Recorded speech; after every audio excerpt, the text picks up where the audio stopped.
Magluluto pa tayo ng upo na may sardinas. So ngayon mag-iisa na po tayo. Ang aking gamitin na mantika ay olive oil. So ilagay na natin yung bawang muna. Unahin natin bawang. Yan.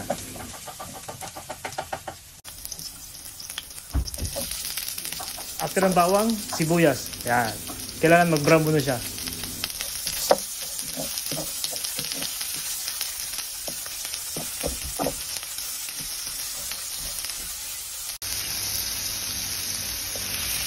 So ngayon maglagay tayo ng kamatis. Yan, palambutin po natin to.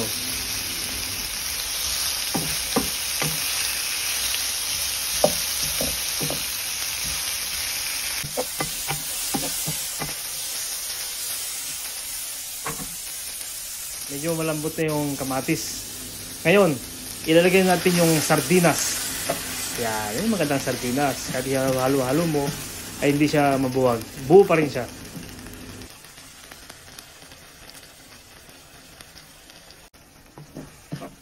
I-mix po natin para pantay luto. Ilagay po na natin yung upo. Yan, madali lang po lutuin to, yung upo na to.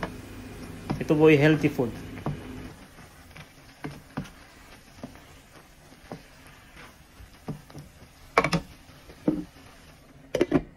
Takpan muna natin at ayan, buksan natin at haluin natin muna.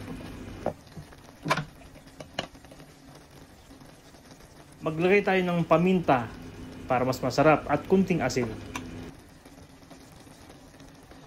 So maglagay ako ng green chili para medyo manghang siya. Masarap kasi yung medyo anghang. Yan, lalo pag taglamig kasi malamig dito sa bansa na pinagtrabahuan ko.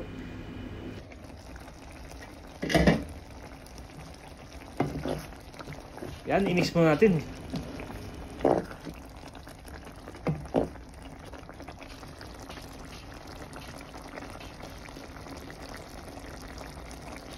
Ayan, luto na yung ginisang upo na may sardinas.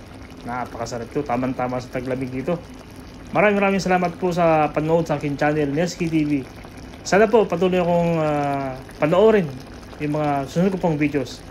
God bless all. Bye-bye.